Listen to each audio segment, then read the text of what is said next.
Damai sejahtera Tuhan Yesus menyertai kita. Kembali bertemu dengan saya, Pendeta Jonathan F. Lopulalang, pada hari Minggu tanggal 6 Maret tahun 2022.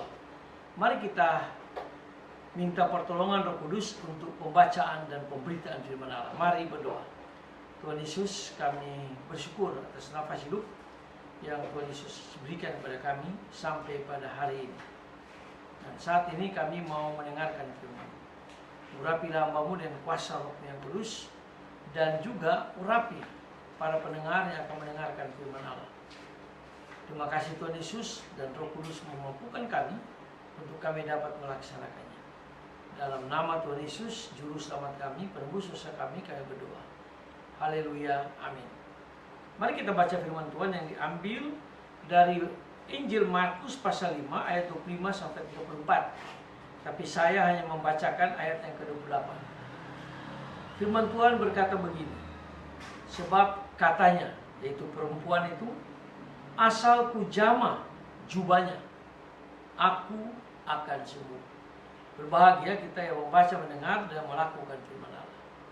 Tema kita pada hari ini adalah asal ku jamah. Nah, saudara-saudara yang saya kasih dalam nama Tuhan Kristus, saya yakin kita pasti pernah membaca atau mendengar kisah tentang wanita yang sakit pendarahan selama 12 tahun yang menjamah jubah Tuhan kita Yesus Kristus. Wanita ini bukan cuma sakit, tapi juga jadi miskin. Mengapa dia jadi miskin? Karena duitnya habis untuk berobat ke berbagai-bagai tempat, ke berbagai-bagai tabib, dokter, bahkan juga mungkin pernah ke dukun. Penyakitnya malah semakin parah. Nah, saudara-saudara yang saya kasih dalam Tuhan Kristus, wanita ini juga dikatakan tidak ada nama, tidak ada embel-embel keterangan tentang saudara-saudara daripada wanita ini. Ibunya pun tidak tahu. Tidak seperti tokoh-tokoh yang lain, misalnya ibu mertua Simon, anak Yairus, dan sebagainya. Nah, saudara saya yang saya kasih dalam Tuhan Kristus, artinya wanita itu sendirian.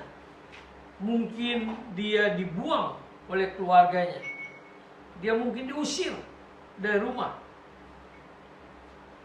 Bahkan dia ditinggalkan sahabat-sahabatnya. Akhirnya dia sungguh-sungguh menjadi miskin. Dan dia mendapatkan penyakit yang luar biasa. 12 tahun dia mengalami pendarahan, kalau mungkin sekarang ini kanker rahim mereka.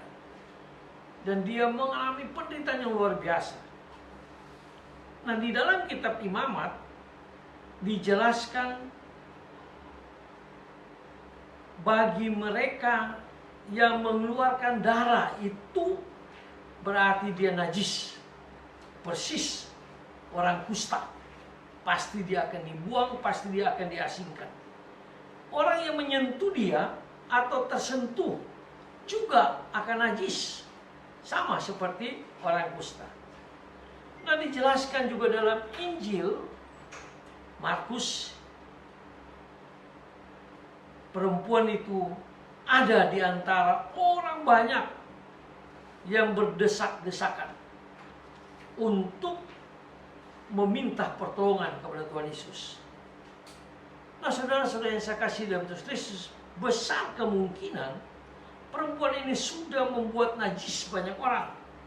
Kalau ketahuan, dia pasti akan dirajam sampai mati. Dia melakukan semua itu secara sembunyi-sembunyi. Dia tidak mungkin menunjukkan darah yang berceceran di depan umum. Dia pura-pura jadi orang normal. Nah, saudara-saudara yang saya kasih dalam Tuhan Yesus, bagaimana dengan Yesus? Dikatakan asal kujama saja, berarti Yesus pun disebut najis.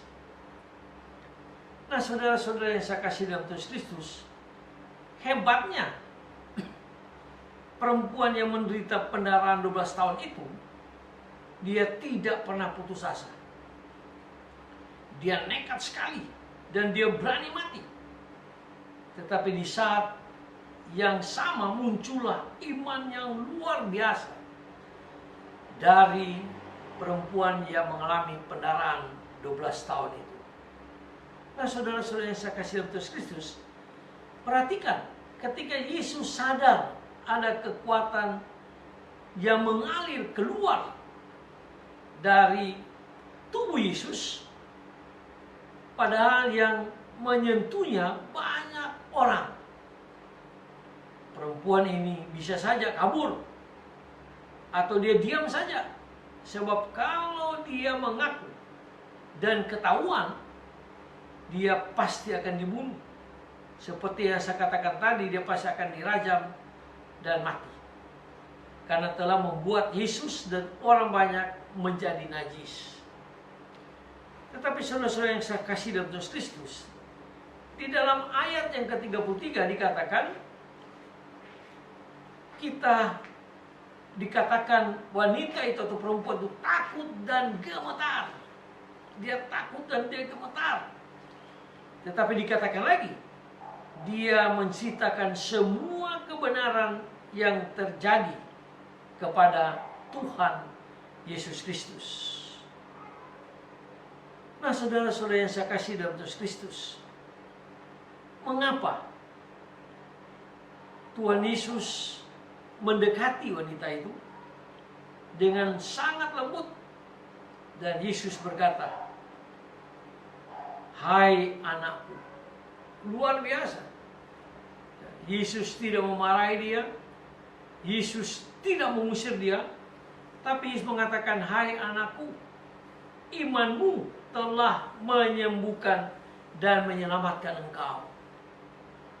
Itu dikatakan tadi, asal kujama.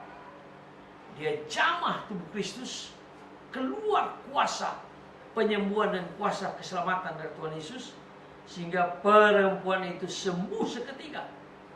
Dia juga diselamatkan oleh Tuhan Yesus. Nah, saudara-saudara yang saya kasih dalam Tuhan Kristus, kalau kita sebagai pengikut Kristus ada banyak sekali masalah. Ya, saya tidak tahu masalah apa yang Anda alami, tapi ingat, cari Tuhan Yesus. Tuhan Yesus akan menjamah dengan kuasa firman-Nya, sehingga semua persoalan kita dapat disembuhkan oleh Tuhan Yesus.